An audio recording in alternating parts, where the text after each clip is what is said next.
Hello, everyone, and welcome to today's podcast. I am your host, Howard Falco, and I'm really excited about today's topic on near-death experiences, or what are called NDEs.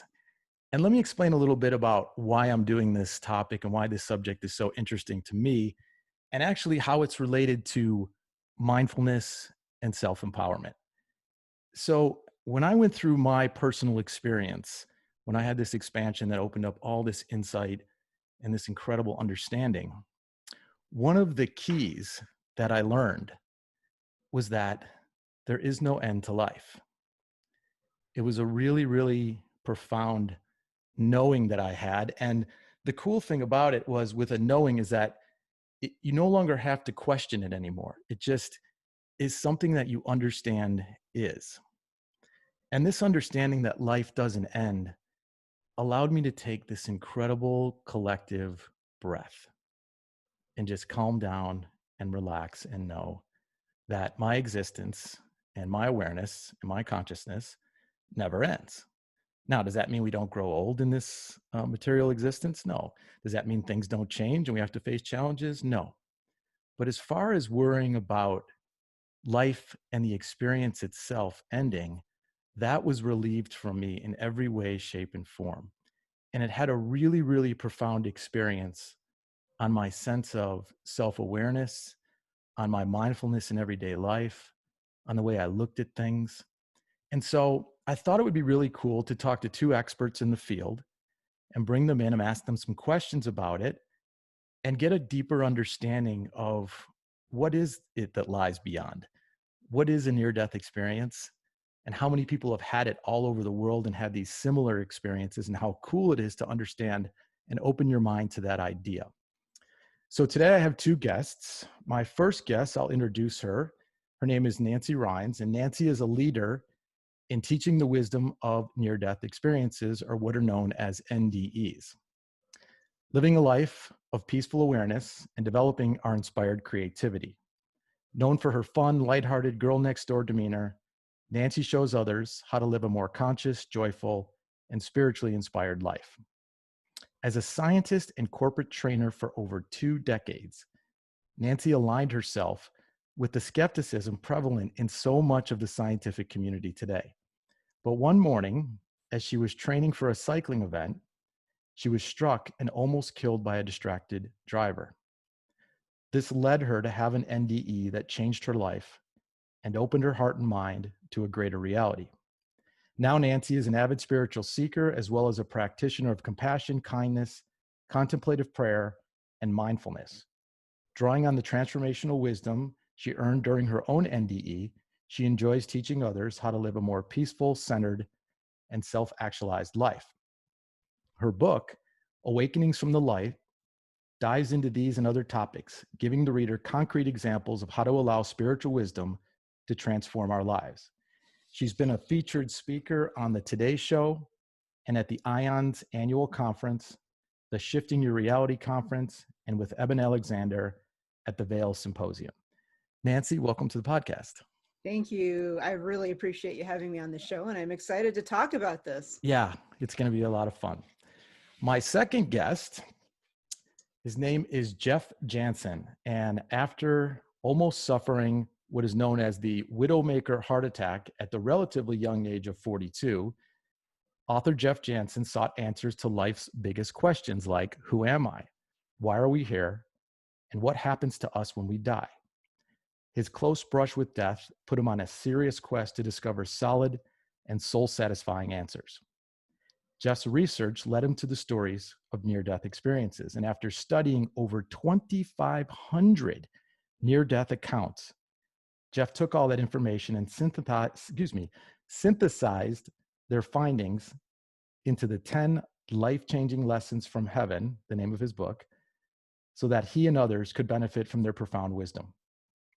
Jeff has shared these life-changing lessons with numerous groups, including parents who have had children pass away as part of Helping Parents Heal, formerly incarcerated women, members of the International Association of Near-Death Studies, and people from all religious backgrounds and faiths through his Soul Peeps support groups. Jeff has worked for over 25 years in the sports world also as a highly respected leadership and championship culture coach, helping professional, college, and high school teams from all sports perform to their potential. He has consulted with Olympic gold medal winning athletes and helped over 30 teams win NCAA national championships at colleges such as Arizona, Arkansas, Colorado, Illinois, Michigan, North Carolina, Notre Dame, South Carolina, and Stanford. Jeff has spoken to and inspired tens of thousands of people across the world. He's written 17 books, including the Team Captain's Leadership Manual, How to Build and Sustain a Championship Culture, and What It Takes to Win Championships. Jeff Janssen, welcome to the podcast. My pleasure, Howard. I really appreciate you having me on. Yeah, absolutely. So it's going to be fun to kind of dive into this with both of you. What's interesting is that you both come from different backgrounds having nothing to do with the great beyond. Nancy coming from the scientific world, Jeff coming from the sports world like me. So it's really interesting that you both are now fully engaged in this world and sharing with others this great insight. So Nancy, let me start with you, and I'm just going to jump right in with a big question. And I'm going to ask you this question, and then I want to hear a little bit about your story and kind of what happened. But my first question to you is, what was the most profound realization that you had from your near-death experience? You know, the answer to that changes depending on the day, but today I will say that the main one that hit me right away was just the sense of connection and oneness to all beings, not just my family, not just my friends, but and not just a material connection, but I mean a deep-seated, energetic, spiritual connection to everybody that's expansive, you know, right now, you know, real-time connection to everyone and everything. That really changed me when I realized that I was intimately connected with everyone, that everything that I did or said to someone else, I was technically kind of sending that energy back to me. I was doing that to me. So that was my biggest, I think, realization at first. That's really cool. And so many people talk about this idea that we're all connected and we're all one. But to have the real-time experience of that and to know that your energy affects everything, there's ripples that go out to everybody else, and that their ripples come back is profound as it relates to how we think about how we act in the world and how we be in the world. So that's really cool. We can't get away from it. Whether you consciously know it or not, you are always affecting not just yourself, but other people at a spiritual, energetic level. Yeah. And that was a big one. It's big, and it's a key to the understanding of what mindfulness is, you know, being totally aware of how your energy is affecting someone else. That's one of the key tenets of it. Yeah. So tell us a little bit about your story and kind of what happened that gave you this incredible experience. Yeah, so I was a scientist. I was an atheist for, you know, from my mid-teens to my mid-40s. I just want to jump in because we hear the terms atheist and agnostic thrown out a lot. Right. Atheist is no belief in God or gods, from my understanding. And then agnostic is no belief in anything, right? Well, yeah, agnostic is an I don't know attitude. Maybe there is, maybe there isn't. Okay, so it's an open mind. Evidence. But atheist is I don't believe in a God or gods. Okay. Right. Yeah, it's pretty hardcore. And I was pretty hardcore. I mean, that's how I became, you know, as part of being in the sciences. It was just normal. But so I was that way for a long time, you know, 20 plus years. And so I was training. I was after my divorce, I took up bike racing kind of at an old age. You know, I wasn't really a young racer. I was an older, I guess you would call it a master's level racer, but I was doing pretty well. And that one morning I decided, it was the middle of winter, but at the time I was living in Colorado, so it was a warm day. And I went out for this bike ride and got T-boned by a woman who was, you know, twittering along on her cell phone. She was texting somebody and didn't even know she hit me. she ended up dragging me under her vehicle for about 50 to 60 feet. Wow. But during that time, I had one initial, I wouldn't call it really an NDE, although some people do. I had, my higher consciousness actually left my body. My soul left my body and watched everything happen from outside. But at the same time, my human level of consciousness, that ego, fearful, survival self, was still suffering in my body as this was all happening. But I came close to death there, but I didn't technically die. I had such traumatic injuries. It was well over 100 different bone breaks. Wow. And I think it was a total of 24 bones that were broken, but each one in multiple places. And a lot of the trauma was to my back. It was really touch and go as to whether I would walk again. And I, had one option. Well, I had two options. One was the only one that was good for me, was surgery, to put in titanium rods up and down my spine, to stabilize mostly the lower back, so that I could heal while still being up and around. The other option was laying flat on my back in the hospital room for about 6 months. Wow. So for me, that That's was a no long time, choice. yeah. So, but going back to that moment, but there was a moment you weren't technically pronounced dead, but you were as close as one gets. And it was in that moment that you felt a split from your physical body to Right. where you felt above, or you could actually see yourself lying there. Is that correct? Yeah, I watched the whole accident unfold it was like I was a bystander, just watching the whole thing. And that part of my consciousness was very calm, very peaceful, very centered. And that part of me, I call her she because it seemed separate at the time, but that part of me was telling my human self, my human consciousness, don't worry, it's going to be okay. It's really hard right now. It's really painful. I know it's tough, but it's going to be okay. And this was, exactly what you needed to have happen. I'm like, what? Right. So that was like the first inkling that I had that something, I remember thinking as I'm laying there on the pavement waiting for the paramedics to come, that's really weird. Nobody ever told me about anything like that when I was in, school.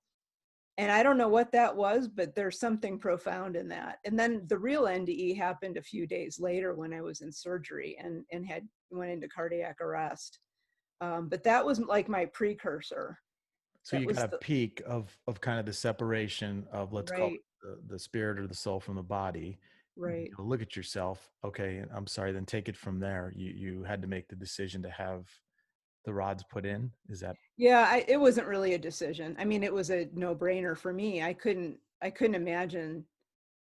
Anybody that knows me knows I'm going all the time. So for me, I had to have the rods put in. I was terrified because at that point, I didn't believe in anything. I thought that when you die, that's it. Consciousness is done. The lights go out. Nobody's home, Right. And that was and the that's it. scientist in you from Right. before. Right. Yeah. Okay. They always told us that there's no proof of consciousness surviving death. Well, that was incorrect, but that's what we were told. Now, granted, I was not a neuroscientist or anything by that stretch of the imagination, but at least as far as the physical sciences, consciousness surviving death wasn't in our lexicon. And so I went into surgery. So the accident happened on a Friday. I went into surgery on the following Monday. They didn't expect me to live the weekend, is kind of why they postponed it. I had just some really traumatic internal injuries. I had a collapsed lung and bleeding everywhere. It was bad. And so I went into surgery and I was terrified. I just was, a fright that everything was going to go wrong. And what happened was they gave me the anesthesia, and I was completely conscious when they wheeled me into the OR. They gave me the anesthesia and I started to drift off, which is normal. And as I drifted off, I remembered this, it went gray like typical surgery, but then I woke up, and I woke up standing up, which I couldn't do at that point. I was standing up on a hillside looking out over this beautiful meadow, but I knew there was something about it that was a little bit different. It was all like glistening, glowy, almost like Mm-hmm. glitter everywhere. It was very sparkly. And I thought about, wait a minute. Eventually I got to the point, I hear my analytical brain is going, like still going, which it shouldn't be able to do when you're on general anesthesia. But I was analyzing the situation, like trying to figure out what was going on. And I thought I was hallucinating at first. I really did. I'm thinking, geez, I wonder, that's some good stuff they gave me. Right. Exactly. But then I realized, now, wait a minute, there was something that really told me that I wasn't hallucinating, because it was exceedingly lucid. It was logical. There wasn't, I've unfortunately hallucinated once before when I was on a medication that didn't, that I reacted to. So I know how crazy kind of those are for me anyway. And this was completely different. But when I got when I stood up and looked around, I was wondering, wait a minute, am I dead? But if I am dead, why am I here? Because my parents told me that I was going to go straight to hell because I was an Interesting. atheist. Yeah. And I was wondering, like, why am I here? I didn't expect whatever this was. And then there was a voice that answered my internal thought. And the voice wasn't really somebody necessarily speaking to me to my Mm-hmm. ears, but also in here. Right. Right. And the voice said, "This is your home. You are a part of this. You're a part of me.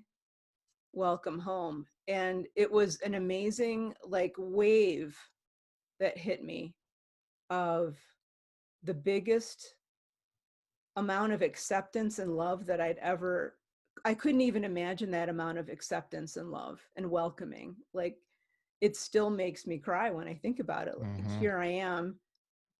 I even said, I don't believe in you, but I was still welcomed. And that was really the start of it right there. For me, it felt like I was there for 2 to 3 months, and I had, many experiences with a womanly figure that came to me and taught me a bunch of things. It was like, I keep telling everybody, it was like, Luke Skywalker being schooled by Yoda on the swamp planet. Fascinating. Fascinating. And she just took me through all the things that I needed to learn in order to come back to my life. So, like some sort of guide that was in Right. between you and whatever comes next. Teacher, Mm-hmm. guide. Yeah. And she was just there really to remind me, so that I could come back to this physical existence and make it, as she said, one that would be, worth living for you. So meaning we know that meaning this heavenly realm, know that you want your life to be much better than it is. And here are the tools to do that. Mm-hmm. I want you to go back for a second. When you said, I grew up not believing in you, who were you referring to? Were you referring to God? Were you referring to the universe? God, the universe, the spiritual realm, all of it. Okay. So just You sort of was a kind of a bigger, plural. yeah, a plural, bigger understanding. You didn't believe in any of that as an atheist growing Right. up. Yeah. And then just one other question, going back, you said your mother said you would go to hell because you were raised how? Well, I was raised in a very Catholic family, Okay. and they, the Catholic Church back then taught that basically if you didn't believe that what they taught, you would go to hell. Right. Okay. And that was so that's when you were an atheist, that's what your mother told you. And Right. so then Yeah. you have this experience. So you're with this guide for what felt like months, but it was actually how long in time? In earthly time, so they were working on me on the operating table for about 2 minutes because I went into cardiac arrest right as they gave me the anesthesia. I had some kind of reaction to it. My heart stopped. I had no blood pressure. My breathing stopped, and basically it was going to be lights out for good. But then that lasted about 2 minutes. So at minimum, it was 2 minutes earthly time. At maximum, it was about 2 hours because I was in surgery. They kept me in surgery. They didn't stop it. So as soon as they revived me, they kept going. And it was about 2 hours after that it took for them to finish up. Okay. So I have a lot more questions for you about Yeah. this that I want to ask you. I want to switch to Jeff for a second. And Jeff, I'm going to ask you the same question that I asked Nancy. What was the most profound realization that you gained from your experience? Yeah, and to be clear, I mean, with my situation, I almost had a heart attack. So it was more of a physical NDE. I didn't have the spiritual NDE that Nancy had, but it was a very close running on a treadmill, heart just radiating pain and left arm and all of that, crushing pain in the chest, and basically saying you got a 99% blockage in your widowmaker artery. So for you me, it thought was. you thought you were going to die. I mean, when I was on the treadmill, I knew it was close. And then they told me that I would either have to have open heart surgery, and certainly a chance there, or stents put in my heart. Unfortunately, I have stents instead of the full open heart surgery. But yeah, 99% blockage in the widowmaker artery. And I had some, what I thought was heartburn a few different times within a 10-day period before that. So I certainly could have had a massive heart attack before then, but fortunately didn't. So for me, I didn't have the spiritual near-death experience, but a physical one. And that's kind of what got me a wake-up call into, wow, what would have happened had I not made it? And that's what got me very interested in stories like Nancy's. And certainly Nancy's been a big help and friend in sharing her story. And as you said, since then, over 8 years, I've looked at 2,500 different accounts, either through reading them, going to different conferences, interviewing people, watching videos, all that kind of stuff. So yeah, for me, probably the biggest thing, and Nancy touched on it, I think every NDEer does, is the unconditional love. That there's just, and as she said, most people get so emotional reliving that love. I mean, we love our kids here, we love our spouses here, but there it is, like you're standing point blank and the sun is right in front of you, and that still doesn't describe the amount of love that's just coursing through every molecule, every cell of your body, as NDErs talk about. And Nancy, you might be able to clarify that even more. Yeah. And I'll just say that, my experience when I went through my my peak experience, what you call maybe cosmic consciousness, I had that same overwhelming feeling. It's every time that I've ever tried to speak about it, it's like the words stop in my throat because it's almost unspeakable. It is unspeakable because the minute that you put words on it, it's almost like you're taking something away from the experience. That's how powerful it was. And I can feel the emotion immediately as I speak about this. I can feel it flooding. It's just coming to the surface in my body right now. So I do understand that. So going back to you just for a second. So it's interesting. So you had this scare, which caused you to be a voracious seeker of what it is that lies beyond. And the closest connection you could find to that was people that had near-death experiences. And so you became a researcher around the world, like you said, of over 2,500 people that have had these experiences. So you mentioned that the most common thing, or the thing that you come to, is this idea of unconditional love. There's also plenty of other commonalities amongst people that have NDE experiences who don't know each other from all different parts of the world, correct? Oh yeah, very much so. I mean, each one's a little bit unique, but most of them have kind of a similar template to them. And Raymond Moody was one of the first guys in his Life After Life book back in 1975 who really started connecting the dots and interviewing all these people and putting together a framework of what a typical or common near-death experience is, but in studying 2,500, they are all unique. They are, as Nancy kind of said, customized for the individual, even though there may be the seeing of the light, the feeling of the love. Some people have a life review where they get to see and feel not only their life from their perspective, Mm-hmm. but every other person that they ever had Right. some kind of impact with. So Mm-hmm. yeah, there's those similarities, but each one is unique, and I think meant for that person, as Nancy said, so that when you come back, for those who do come back, you're that much more loving, that much more kind, that much more insightful, and Mm-hmm. Mindful. mindful. Yeah. Exactly, all Em- those things, Empowered.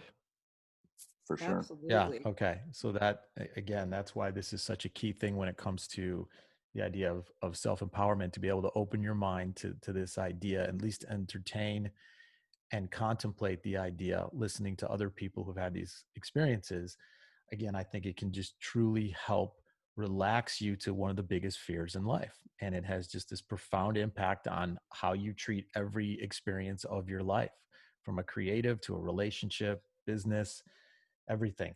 I just want to read here, and then Nancy, I want to come back to you and ask you some questions about, when you came back into your body and what you were feeling. But this is just straight off Wikipedia, some ideas of NDEs. And I know Jeff, some of these things you've already spoken to, but some general characteristics of an NDE include subjective impressions of being outside the physical body, visions of deceased relatives and religious figures, transcendence of the ego.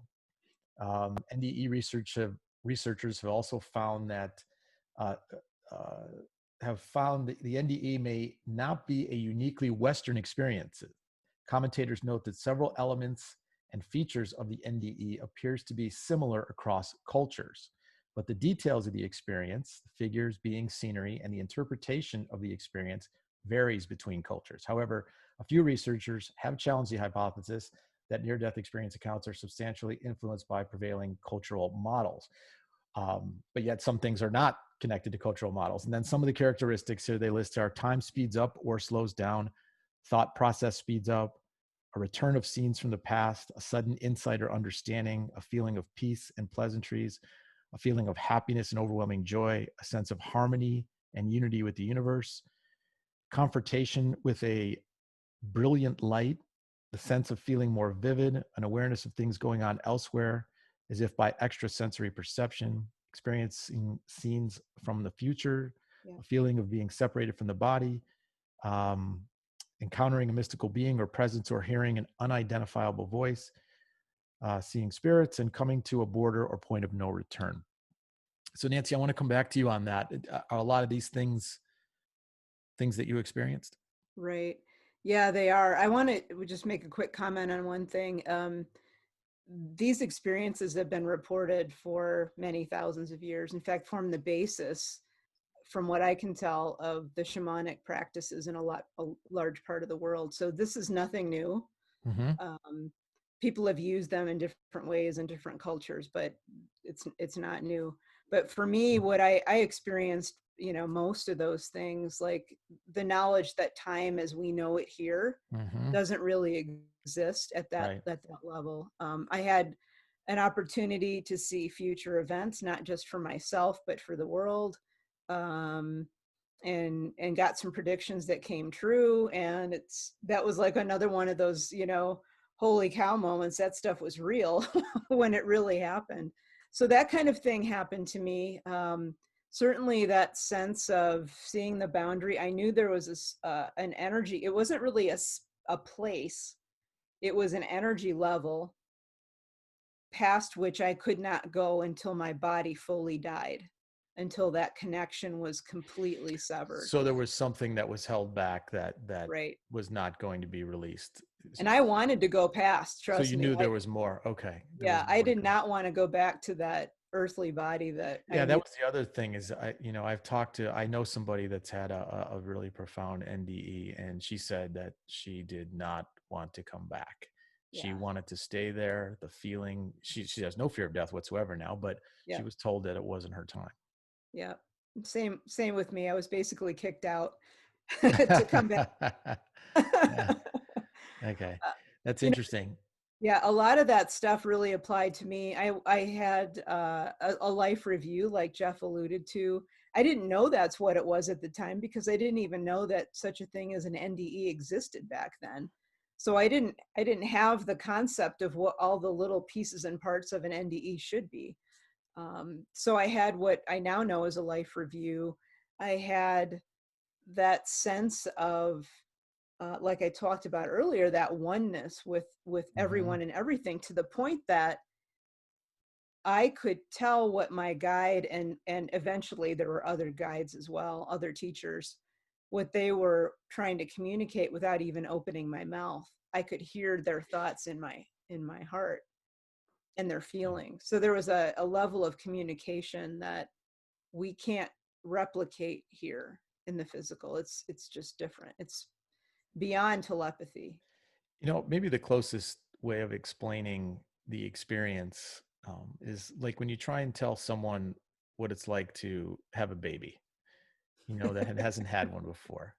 Yeah, You can tell them all day long, but ultimately they have to go through their own personal right, experience. But that doesn't mean that they can't gain a greater understanding and empathy right. and a compassion and an awareness for what that's like, even though they haven't had the experience, which I think can help. And actually, not that you'd want to have an NDE to have that experience, but you can have, because I'm personal proof of that, you can have an experience of that level of consciousness through contemplation, through the process of self-awareness and Right. self-inquiry and seeking.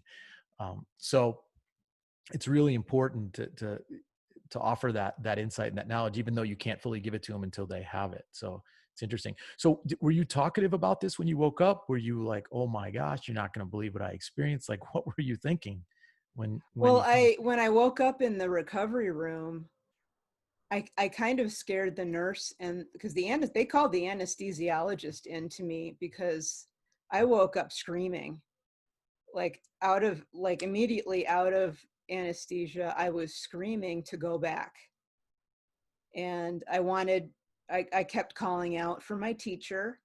I kept asking, where is she? Where is she? And they thought, I don't know what they thought, but they called in the anesthesiologist and finally the surgeon, and they got me calmed down. And I had that thought of, holy cow, I better not say anything right now because they're going to commit me to an insane asylum if they hear this. So you actually thought that they might think you were crazy for saying this stuff. Yeah, that was Wow. my initial reaction. And then so that was like the Monday afternoon is when the surgery was over with.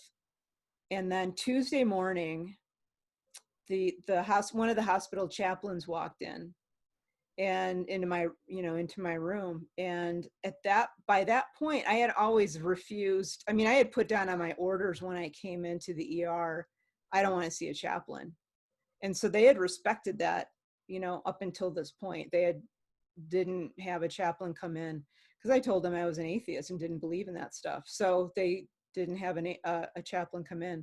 Tuesday morning, the morning after surgery, in walks the chaplain, and I couldn't stop from telling her what had just happened because I had to tell, at that point, I had to Somebody. tell somebody. Yeah, I know that feeling. It's coming out of you. You just Yeah. can't stop. Yeah. And I wanted to find out, I think, if I was crazy, because that's what I asked her. Like, I had never Yeah. heard of anything like this before, really, except for maybe Lazarus in the Bible.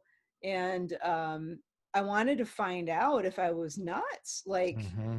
what was all this about? And she's, the reason that she was sent in there was because I had died. I didn't realize that at the time, but because I died, she'd come in to counsel me to see if there was anything that she could do. And then she began to tell me all about NDEs and that I had died, and, on and on and on, and that it was all real. And that was the first validation that I had, thank goodness, right away, that what I experienced was a real experience. And I can't tell you how grateful I am that she walked in, because Mm-hmm. that allowed me, I still mulled it over, for about 4 or 5 days before I told my family, because I didn't want to worry them. I didn't want them to realize just how close that I had come, to not being here. And they, for the most part, were very, very supportive, thank goodness. And then it was a slow process of, telling friends who I thought I could trust, and just slowly talking about just the high level view of it. I had to sit with the detail for a while, but I did start writing about it as soon as I could. Mm-hmm. You know? It's a very cathartic way of getting, Yeah, like I needed to write about this before I heard about it from anybody else. right. So I could have a pure account of what happened for me. Interesting. Yeah, and then it blossomed from there. Yeah. Okay. And it's interesting as I'm thinking about telling somebody before they've had the experience, Jeff, you're actually probably one of the closest people on the earth to having all this information and yet maybe being 1 degree away from that experience. Would you say that's accurate? Yeah, I think it would. Ken Ring, who's one of the original guys who studied this, he was at the University of Connecticut, and he was doing this way back in the 70s and 80s and 90s. And they used to call his house the near-death hotel because he was so fascinated by all the near-death experiencers. And they, like Nancy back then, they didn't have a lot of people that they could go talk to. So here's somebody not only wanting and believing, but taking notes and asking questions. So they love to do that. So they say, Ken says that if you've been exposed to these stories like Nancy's and, like the experience you had and other people, you too start to think in these ways. And there was one person who said, it's like rebooting your computer. When you have an NDE, you don't go from 1.0 to 2.0. You go from 1.0 to 20.0 or Correct. 2000 or 2 billion in terms of it. And I kind of feel like I've gone from 1.0 to maybe 3.0 or 4.0. So I feel like I've taken a jump, certainly not the big jump. And honestly, I think in some ways, as you kind of alluded to before, I think it's good that I didn't have the NDE because I can still somewhat as a researcher kind of look at all of Both these sides, and not get so, Yeah. for most NDEs, as Nancy will say, and Nancy was probably a quicker one, most NDEs, it takes them a good 5, 7, 10 years to even process what in the heck happened and how do I now come back to this earthly life and try to coexist knowing there's something so much bigger out there. Yeah. And I was there for a little bit or a lot of it, and now I'm back here. And why? Yeah. So you become a great bridge is what you are, to the audience because you didn't fully go, you still have your what I Too say, many maybe human sensibilities. Yeah. your left brain versus the right brain opening. But being so immersed in all this, because you're a good case study for people that are listening right now, like, how's this going to affect my life if I open to this and contemplate this and look at this? How has it changed your life researching this and studying over 2,500 cases in the world? Yeah, I mean, it's still evolving, but I hope I'm a much better person than I was before I started looking But at what these does that things. mean? What does better person mean? Yeah, I think better person means that you are much more loving, that love is something now that's a priority for you. As you guys have said, and Nancy has said, that you don't feel like death is the end. You know there is so much more. As Nancy also said, you start to really feel connected more to other people. And you know that you're going to have a life review and you are going to feel exactly how I have, helped other people feel, whether it was horrible and I criticized them or talked about them behind their back or said, you know what, I really appreciate who you are and you're really important to me. So Yeah. you know those things. So you just operate differently in the world now that your mind, you talk about mindfulness and expansion, your mind now is expanded to not just I'm this Jeff Janssen guy, I got to look out for myself, I got to get all the money, I got to do whatever I need to do. It's like I am a one little small bit of consciousness in a vast universe of consciousness out there. Perfect. Well said. And I just want to interject on the life review thing. Change should never be instigated by fear. And, I go to lengths in my book to offer that the idea of change is because of your intent. It's because of what you want to experience, not because you fear some retribution or some life review that's going to put you in a terrible place or make you feel regret or shame or any of the other horrible ideas that don't make you feel good. Because when you operate out of fear, you're running around trying to right all your wrongs, and you need other people to forgive you. And so you almost put pressure on other people to forgive you for what you did, rather than the most important and powerful thing, which is forgiving yourself, because you're not who you were back then whenever you created those acts, or whenever those acts occurred, or whenever things you don't like about your past happened. That was part of your learning to this point. So the life review thing, that's an interesting thing for me. And maybe Nancy, I mean, did you feel any sort of Yeah, I wanted to thought on that? interject because there's no fear involved in it. Mm-hmm. So that's something that maybe people who haven't had an NDE are afraid of. There really isn't any. It's so when I had my life review, I didn't even know what it was. So it was just my teacher brought me to the edge of this pond, and she had me touch the surface of the pond as part of her teaching exercise. And of course, ripples came out from where I touched the pond. And then the funky thing is that all across the surface of this pond were little videos of different instances in my life of me interacting with people, positively and negatively. And I could focus on one of those videos, and then it became reality for me. It was like I was in it. And not only was I in it for myself, but I was in it, like Jeff alluded to, I was in it from the other person's perspective as well. So I got to feel what that person felt. Powerful. And it was at first I wasn't afraid, but it was like an, oh my gosh, what did I do? And then my teacher said, this isn't a tool for punishment. It's not a tool to make you feel bad about yourself. It's a learning experience only. We want you to learn how connected you are to everyone, how your actions impact other people. Mm-hmm. That's what this is about. It's not a tool for you to feel shame. It's not a tool for you to be afraid.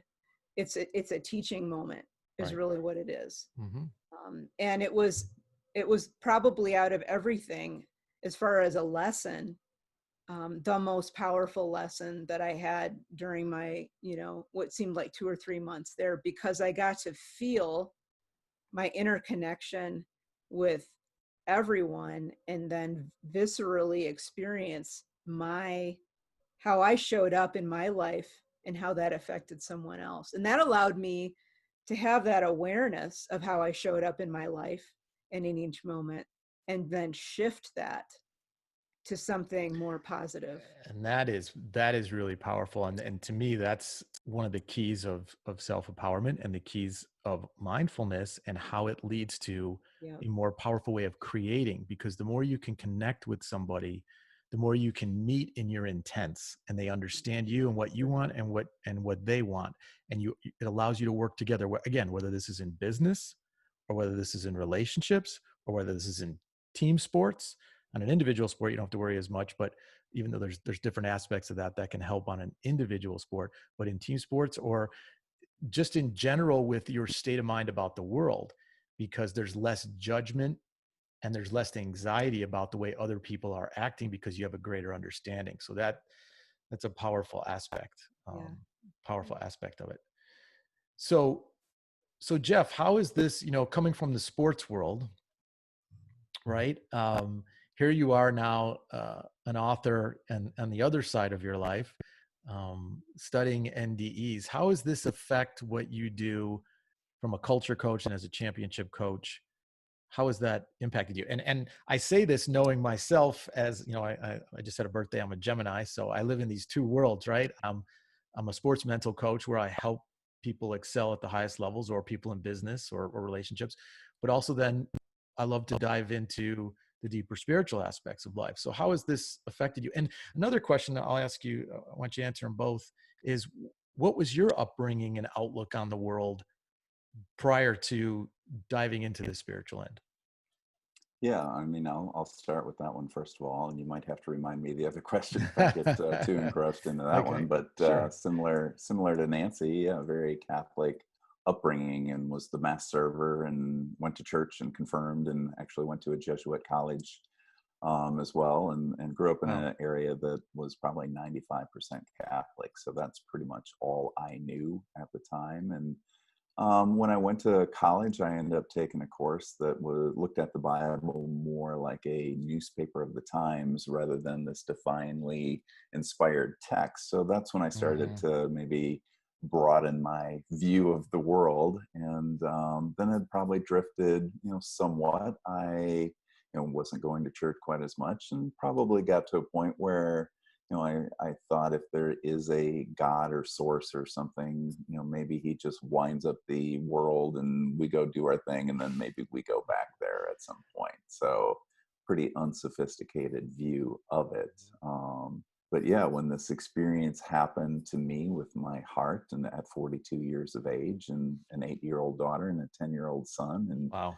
I was kind of fighting for life and taking it not for granted anymore. And wow, I want to walk my daughter down the aisle, and I want to see my son play his sports and graduate, and all the things that kids do. So I really gained a very quick appreciation for life, and I'm like, it's not my time. It's almost like I had that here on earth. I'm not ready to go yet. I Hmm. need to do some things. I want to be a part of their life, and I'm probably not the person I want to be either, at this point as well. And that's really what got me into, looking at these experiences. And then, as you start to read these things and hear the themes that keep coming through, it's about love, it's about kindness, accepting Hmm. everybody. As Nancy said, we're all interconnected.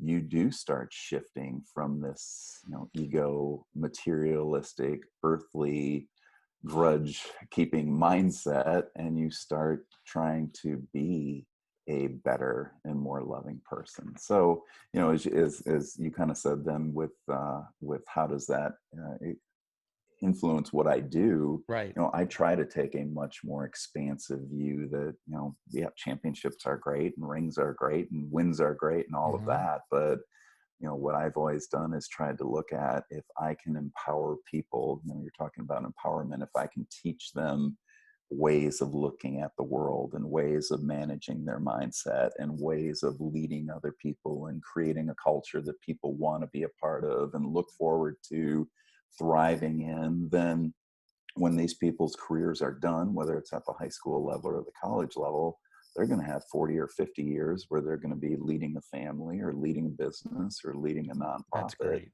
Yeah. And if they can start acting in these Hmm. ways that now are going to have a ripple effect on so many people, not just to get a ball across the line or put a Right. ball in a basket, but Right. to Have an bring the impact. best out of Yeah. people and raise $1 million for a nonprofit, then it's like, wow, that's the kind of ripple effect that Interesting. really means something. Yeah, So, in the end, God isn't going to ask how many championship rings you have. God's going right. to ask, did you contribute the gifts that I gave you to help other people be at their best?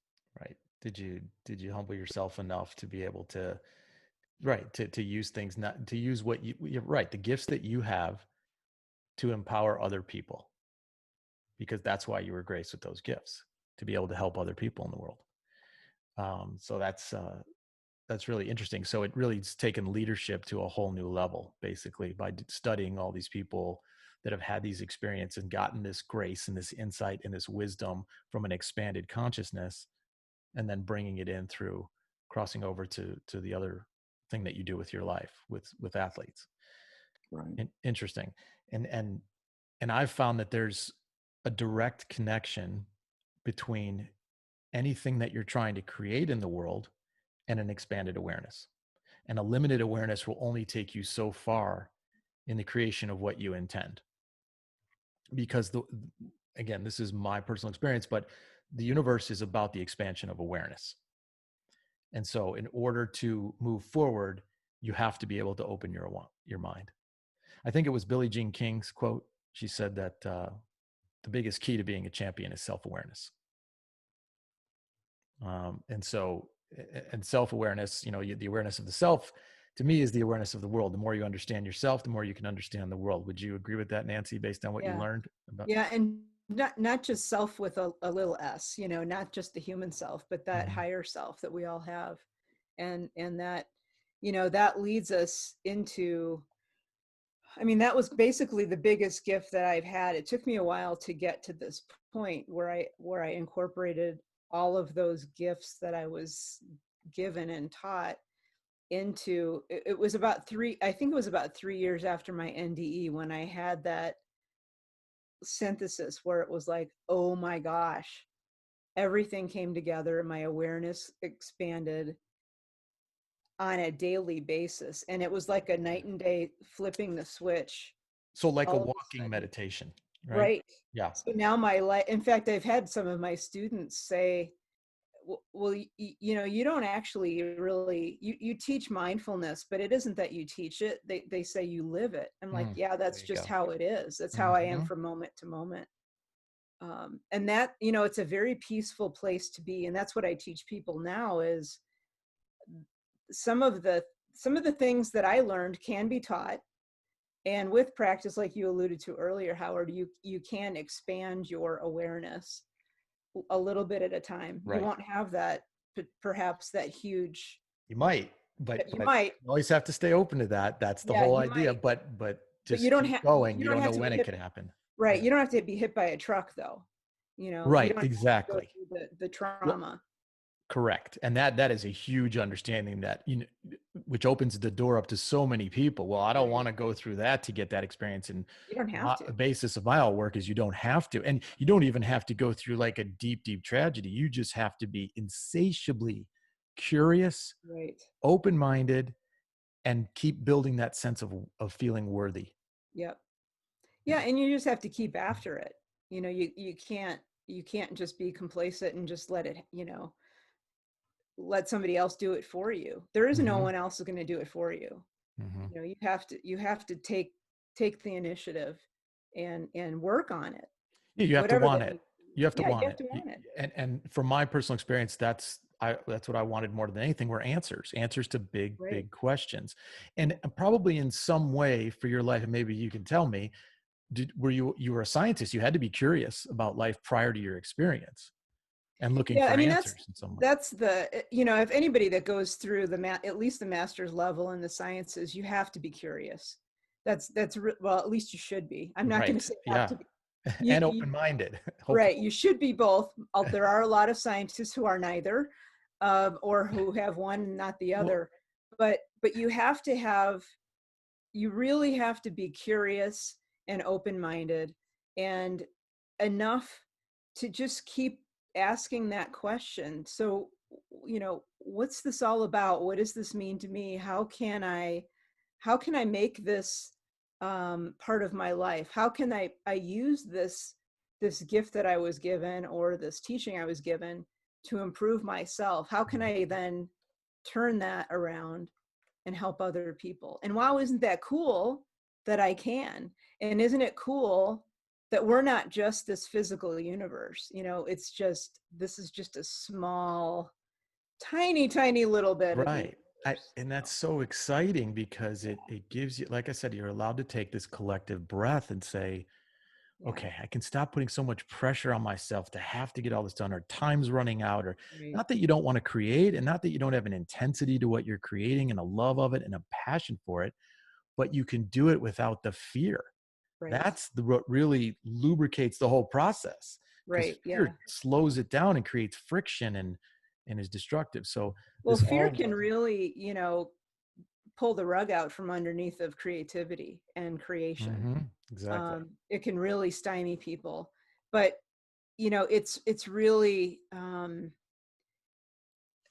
just being a part of this, I guess, new awareness of just how vast all of this is. At first it can feel overwhelming, yes, and like I want to do it all now and like learn about it all now. And then my teacher said, you don't have to be perfect. The one thing that they finished my time there off with was, first of all, we don't expect you to be perfect, just to do your best. truly do your best in each moment. Mm-hmm. And then the other thing is to enjoy your life. Enjoy the gift that you were given in this life, the gift of life. Enjoy your friends, your family, enjoy yourself. Love who you are. Mm-hmm. So Perfect. you have to just don't get all caught up in the need to be perfect. Mm-hmm. And Enjoy who you yeah. are. And, I'll add just for my teaching that your process of pursuing what you want and creating and learning is your perfection. Yep. And each moment, because what is really truly perfect? Some cultural idea, some pop Yeah. culture idea. Yeah, So exactly. not that it's optimal and not that it's wanted, but each moment is perfect, is a perfect unfolding unto itself, including you. Yep. And that's what gives you the compassion and the kindness to feel better about yourself, which helps enrich the next moment and make the next moment even better. I just wanted to mention, as it relates to this, the afterlife, or this idea of something beyond that, every single religion or philosophy has a take on it. And this goes back centuries and centuries and centuries. And just here's a couple of them, or a few of the philosophies and religions, and some topics of what they talk about as it relates to the afterlife. So in Buddhism, in the philosophy of Buddhism, because Buddhism is not a religion, people, Buddhism is a philosophy, a way of life. There's reincarnation, karma, the experience of nirvana. For Christianity or Catholicism, there's a heaven, there's a hell, and in between there's a purgatory. And it's based on the acceptance of Christ as the gateway to the experience of heaven. Uh, Judaism has the mystical aspect of Kabbalah, offers the great beyond, which is coalesced in the works of what is called Zohar. And what a caption on that says is, at the hour of man's departure from the world, his father and his relatives gather around him, and he sees them and recognizes them, and likewise all whom he associated in this world, and they accompany his soul to the place where it is to abide. So that's Judaism. For Islam, Muslims believe that death is the end of physical life on earth, but the soul lives on. The soul goes to the angel of death to wait for Judgment Day. On Judgment Day, their actions during the time on earth will be judged to determine whether they go to Jannat, paradise, or Jahannam, which is hell. In Hinduism, they believe in reincarnation after death, and that the Atman or soul receives a new body of life depending on karma or good or bad actions taken in their previous life. They believe you can be reincarnated as not only humans, but also as animals, insects, and plants. And the goal is to be released from the reincarnation cycle and achieve moksha, liberation from this cycle. After being freed of the cycle, it is believed they return to be with Brahman, or what is known as the Godhead. So every religion or philosophy has talked about this over the centuries of time. This is nothing new. And I think for a lot of NDEs, and maybe you can speak to this, Nancy, and you as well, Jeff, kind of where you are, if you'd like to, in your spiritual progress. But the take is more of a spiritual one afterwards, is it not? Or or do you find association with any of the religions or philosophies of the world, or pieces of all of them? Oh boy, I think for me it's seeing that the commonality amongst all of them. I mean, that's been the most interesting thing, I think, as far as religions go, like how there are, like my teacher said, pieces of the truth in all of these religions. Mm-hmm. And they're getting at pieces and parts of it, and Mm-hmm. I resonate with a lot of those different teachings. Yeah. They look at them differently because of their society, but They're cultural. Yeah. their Cultural. cultural Yeah. their There's cultural great truth in differences. all of them. There's But great there truth. is, Yeah. and that's what I focus on because then when I speak, I speak to all different groups. There can be Buddhists, atheists, Christians, and everybody in between, Hindus in the room. And I speak to all of them because, to me, we're all connected, and I Mm-hmm. focus in on what connects all of those. Really, the core truth is the love. It's the kindness, the compassion. when you get down to the core element of all of those. And that's what I focus on for myself, because that was my biggest teaching, really. And that changes everything. Just Oh that yeah. that changes your whole vibe, everything about you and your awareness. And Jeff, for you, you've Yeah, I'll jump in on that because I think there are, I put me on think the in spot. studying all these NDEs and as you said, people from every religious background, atheists like Nancy at the time, agnostics have them. And I think there are certain universal truths that unite and even transcend all religions. That's what a lot of NDErs say. The God, the source, the universe that I met was so much bigger than any religion that was there. And some people have used the analogy that religions are like different pathways up to the mountain, but they all lead up to the same summit. And that's maybe a way to look at it, is all these are good paths to get there, and you got to find the one that connects with who you are and what you're all about. But when you all get to the highest levels, that highest level and is love, is God, is source, no matter which path you took to get there. Yeah, and every single religion at the core of it offers that. I think the important thing for each person, as they're each deciding which path resonates the most, feels the best, what their culture, what they enjoy through their culture, is to always keep an open mind. And the key word is discernment. Always have discernment using your heart when you hear something as to whether or not it resonates in that unconditional love, because that will help you to understand whether or not something is full truth or maybe a part of it that may have been misinterpreted by well-meaning teachers of religions throughout the years or even current day. But it has to resonate in unconditional love. And I think if you look at it through that lens, it can open up a parable or a passage or some teaching for you that really helps expand your understanding of things. So Jeff, tell us a little bit about your book and what you've offered through it, and what listeners can understand about what you've written and discovered. Yeah, I mean, just in the opportunity to look at 2,500 of these, I have one of those minds that looks for patterns and tries to hear, different commonalities between them, and really what seem to be happening and the messages coming through over and over again are what I call the 10 life-changing lessons from heaven. So they're, simple things as simple as or as complex as the love unconditionally and the live fearlessly and work with a sense of purpose and to accept people non-judgmentally and to choose compassionately and forgive fully. And there's 10 different ones that, seem to resonate and come through time and time again from NDEs. So I put those into a book and have a ton of NDE quotes, including Nancy, and some feature stories on 12 NDEs, and then try to weave them all together into, okay, how do those of us who haven't had an NDE or a powerful spiritually transformative experience, how do we gain all of this profound wisdom, and how do we try to implement it into our lives? So I do discussion groups with people that are really enlightening for me to see how different people approach it depending upon what their religious or spiritual background might be.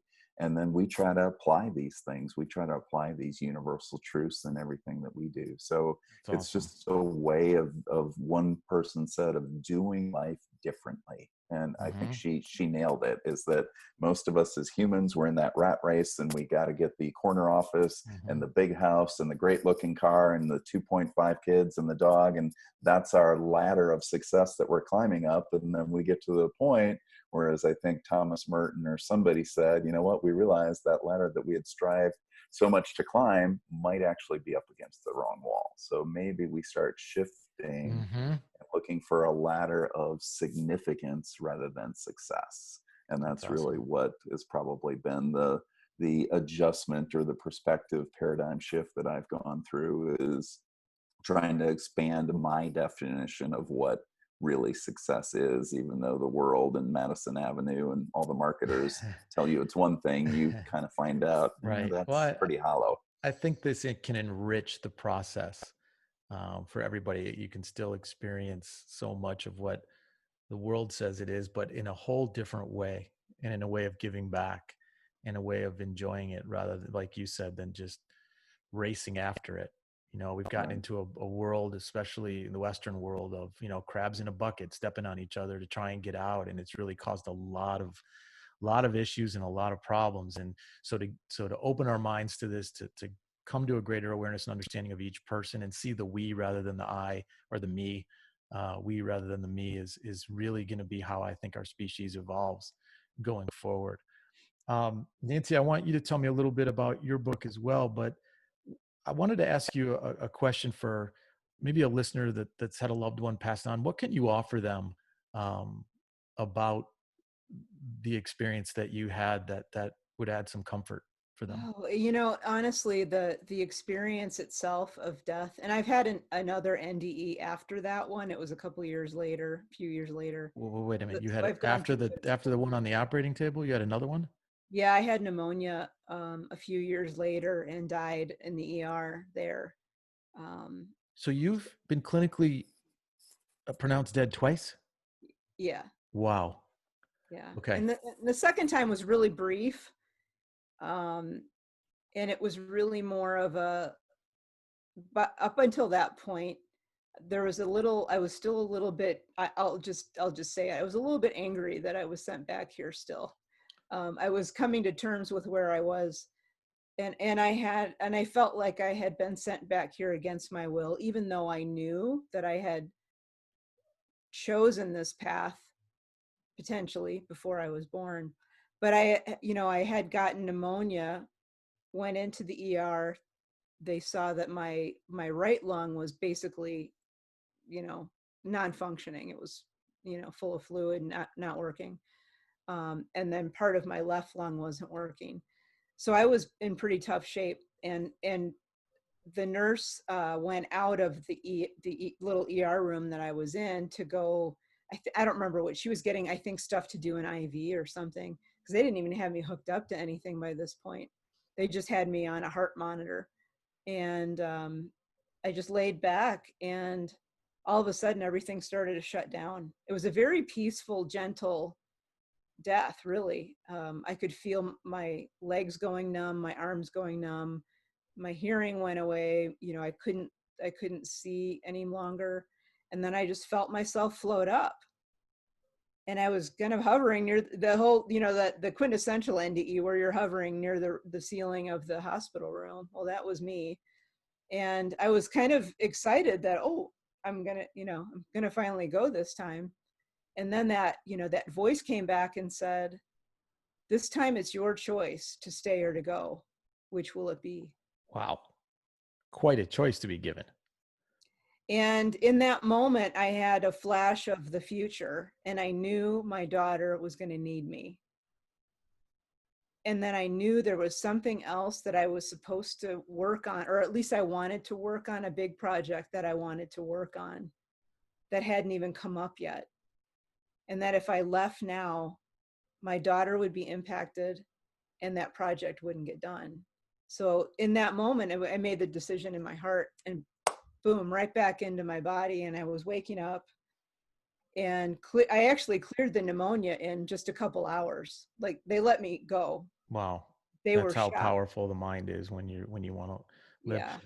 But But go ahead, finish, and then I have a question, no, an important no, question. that was that. So that was the second one.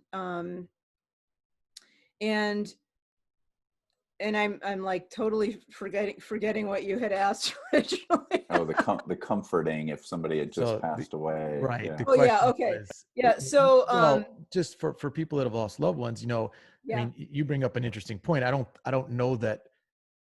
Well, we don't know whether someone has a choice or not has a choice. You're telling us because you were able to come back and say that you had, but some people may or may not, and it leaves their loved ones wondering, about purpose and meaning and being left, and always wanting to know that they're in a better place, I think. And I was just curious what your thoughts were on that part of it. Yeah, the first thing is that your consciousness, from what I can tell from everybody that I've spoken with, that higher consciousness leaves your body before it actually ceases to function. So you're not, that so for your loved one is not really In pain. truly Right. suffering. Right. It Right. I feel that as well. Right. that separation occurs very easily, Mm-hmm. very quickly, and gently. And there are certain, spiritual beings that help with that process if it's necessary. But that, if your loved one has, and I've spoken with a lot of people who are in grief and have helped people pass along. I've been one of those people that help people, move on. It's it's the most incredible state of being, even, and I've spoken to groups whose family member has died by suicide. Even with, the Western world condemns that. I'm not saying it's a right thing to do. It isn't on a human level, but even in that, that person, that consciousness still goes to the same place as Mm-hmm. everybody else. Exactly. A You're beautiful place. still Right. loved, you're still welcomed. It doesn't, you whoever dies, you still have your stuff to work on. Don't get me Right. wrong, And everybody's and got stuff. and I just want to interject because I think this is really important. Yeah. My understanding on that, when I've asked the question in this state of awareness, has been choosing to do that. It's what's called in through the outdoor. In other words, you just got to come right back and learn more lessons. Right. I don't know in what form or shape, but I know that the consciousness is not done learning. So it's Right. not an escape from life. And it shouldn't ever be looked upon, because the most powerful thing is to stay here, do your best to work through it, because you will be supported, you will be loved through it if you can just hang in there long enough to get the help and have Yeah. the patience and faith. Exactly. There And will be yeah, help. you can't escape your lessons. No, you cannot. You just can't. Right.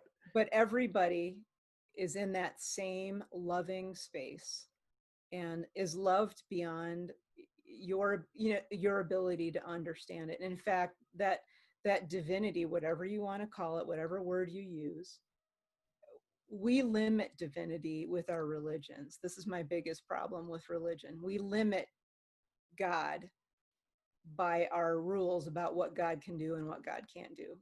Divinity is so much more expansive and loving than we can imagine. That Unconditionally. embraces everybody. Yeah, unconditionally. Unconditionally is the word. Unconditional. That's the big word. It's unconditional. That doesn't make wrongs right. You still have to learn from that. That's part of the process. And you But have to sometimes make amends, for mhm, things you want to, honestly, when you're in that state and you've looked back on your life, you're like, I think I want to do something about that because, I think I could do that better. mhm, And you want to make those changes. You want to help those people that you maybe didn't help when you mhm. could have. I'll share a story that I haven't shared with a lot of people, about an experience that I had within maybe a year and a half after my initial peak experience.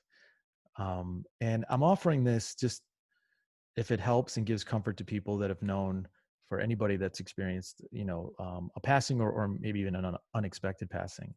Um, this was about a year and a half after my experience. My wife and I were going to go the next day to a friend's house. Our kids were like 3 and 5 years old at the time. And their kids are 3 and 5, and they played together a lot. And so we were going to go over there and have a barbecue, the families. And it's about, I don't know, maybe 9:45, 10 o'clock at night. I'm about to fall asleep. And all of a sudden, I can't believe I'm sharing this, but what the heck? That's what we're talking about here. All of a sudden, I shot straight up like I was plugged into an electrical outlet. And all I thought was, grab your notepad, which I always have by the side of the bed, which to this day I still do, because thoughts come when you least expect it and you want to have something to write it down. So I grabbed this notepad and I just started writing. And I fell asleep. The next day I got home from work, and it was getting close to about 5 o'clock where we had to leave to go over there. It was like, I don't know, maybe 4:15, 4:10. And all of a sudden my wife said, "Hey, we got to get going pretty soon." I'm like, "The notepad." She's like, "What?" I went in my room and I grabbed the notepad and I took it to my computer, and on it was a letter in the first person from their daughter that had passed away from SIDS. Wow. I couldn't believe it. And all I felt compelled to do was open my computer and start taking notes and putting them in a letter. And the first thing that I did when you write a letter, you go to put the date on it. Could not write the date. I tried 3 times. I couldn't write a date on it. So I'm getting goosebumps as I'm talking about this. So I decided, okay, I'll just write it. So I write out this letter and I'm like, honey, come here. And she looked, I said, you got to see this. And she looked at it and she said, are you kidding me? I said, I don't know. She said, what are you going to do? And I said, I don't know yet. The letter was done and I hit print. As soon as I hit print, it was as if I was unplugged from the electrical socket and all the energy in me kind of left that was there for almost 24 hours or, about 20 hours. I took the letter, I put it in an envelope, I brought it with, and I told my wife, I am not bringing this letter out unless her name comes up. Otherwise, it's staying in the car. I mean, this is crazy. But again, I was in this state after this peak experience where I'm very open to anything. In my mind, I don't judge anything. And that's why I think this allowed this to happen. So we get there, we go outside, we have a barbecue, we're sitting there, the kids were playing, and then the kids all fell asleep, all 4 of them, which never happens. And so we're sitting out by their fire pit outside. And sure enough, he brings up his daughter's name. And he starts saying something that I knew was not accurate based on the letter. And I said, oh gosh, here we go. I said, so I apologized 10 times for him before bringing this up. I said, I got to do this. You're not going to believe this. Here's what happened. I got a letter, blah, blah, blah. I told him, and he looked at me and he said, I want to see the letter. And I said, okay. And I apologized again profusely. I went and got the letter. My hand was shaking. I'm like, oh my gosh. I gave it to him. He read it. Tears were flowing. His wife read it. They were so thankful. The letter basically said that my life had exact perfection in it from the day I was born to the day I left. There was a purpose and a meaning for it in every moment. You have zero responsibility or to feel bad for anything that happened. I am with the incredible love and light of God in the universe right now. You don't have to worry about me. You don't have to worry about yourself. If you ever want to see a touch of me, look at it in the sparkle in your son's eye or the playfulness in your daughter, but I'll always be there with you, was the gist of it. There were more details, but that was the gist of it. I got told like 7 years later, that he carried that letter with him every single day in his portfolio, in his briefcase. But that has never happened since then. It was a one-time event. That's not what I'm looking to do in the world. But I now understand how it can happen. Yeah. I didn't judge it and I allowed it to happen. So anyways, I kind of went off on a tangent and explained this, but it was related to this idea for loved ones to know that there is absolute comfort and that someday at the right time, which is not up to really truly us, at least not in a human conscious knowing time, we have work to do until we don't. So keep going, keep loving, but it will all make sense is the idea. Yeah. So anyway, that felt cathartic. That's a powerful story, Howard. I love that you shared that. And the last thing that I end my book with is trust completely. And that's what NDEs tell us, is that no matter what's going on in the world, whether it's unrest or virus or whatever it is, that as crazy as it may sound, there is some grand master plan, and that we need to trust it completely. And that's exactly what you did.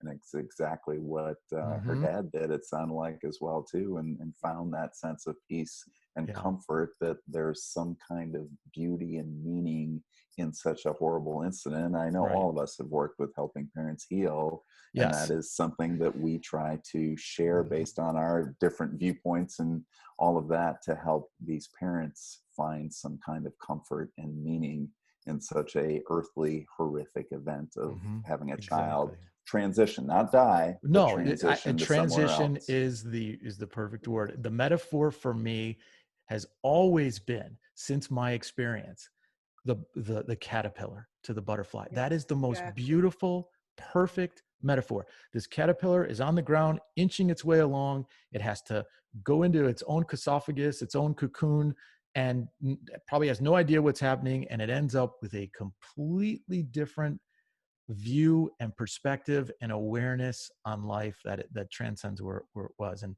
to me, that to me is the best metaphor for it. Yeah. But Definitely. yeah. So Nancy, I was going to get to you about, tell us just a little bit about your book and what you put down on paper based on your experience. Okay, I'll just do a quick flash of the Yeah, cover to absolutely. reveal the book. Awakenings from the Light. It isn't really a travel log. So if you're looking for a travel log to the afterlife, that's really not it. There's a little bit of that in there, and I talk about the experience itself.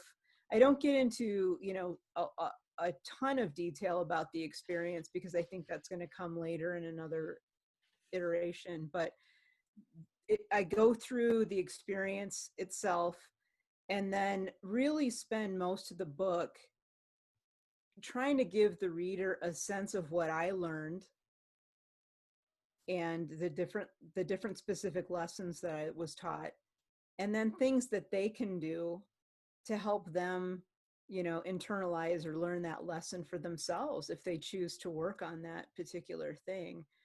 So for love, there's actually 3 chapters on love and another on gratitude. So that's 4 out of the 12 main chapters are really about love. And I'll go through what I learned about gratitude, for example, what my teachers taught me, what they said about gratitude, and then things that you can do to enhance that in your life, to feel that more, Perfect. to get into that space. For me, that's what it was really all about. It wasn't about what sights and sounds I experienced, because that'll be slightly different for everybody. Right. That was tailored to me, but the core truths are the lessons, and that's what I wanted to give people a sense of, those, the ones that I learned anyway. That is And Howard, absolutely if I can beautiful. jump in, Yeah. Nancy's book is fabulous. I can remember I was at a conference and got it and was reading it on the plane home. And as she said, so many NDEs kind of give you the travel log, or then I did this. And what's great about Nancy's is it is so practical. So I, probably That's within a awesome. day of getting home, reached out to her. And that's kind of what got our friendship started, was all of that. So it is a great, great book, especially for the non-NDE who wants to know, okay, so how do I use this stuff? Yeah, what That's do I that's do? awesome. Thank you for doing that, Nancy, and thank you for Jeff for doing that as well. Jeff, you make a lot of friends after reading books, because that's how we met, right? It is. Yeah, I have one of those things. I read great books. I'm like, I'm going to reach out to these people. Unfortunately, It's here we all perfect. are right Yeah, now. no, and I'm really glad that you did that. Jeff, tell people where they can find your work and your book. Yeah, I mean, my spiritual stuff is at lifelessonsfromheaven.com, and you can get the book there. And then all of my sports stuff is at janssensportsleadership.com. Awesome. And Nancy, where can people reach you? So my book is on Amazon and Barnes and Noble. You can get it, through your local bookstore too. And they can reach me through my website, nancyrynes.com. That's spelled RYNES.com. Or you just Google Awakenings from the Light and you'll find it. Awesome. I cannot thank you guys enough for being here and for sharing your time and for sharing your incredible, great insight and wisdom on such a mysterious subject to a lot of people, and helping them open their minds and their hearts to this. Because again, I believe that as we expand our awareness and as we understand that we are eternal, that life truly doesn't end in any sense of the word, even though physically it may change and we may transition in that area, from a grander spectrum, it doesn't. And that can be very, very powerful to anybody on the path of self-mastery and self-awareness. So thank you both truly for being here today. I appreciate Thank it. you so much. Thank you for having us. Absolutely. All right, everybody, take care, and we'll be back with you next time.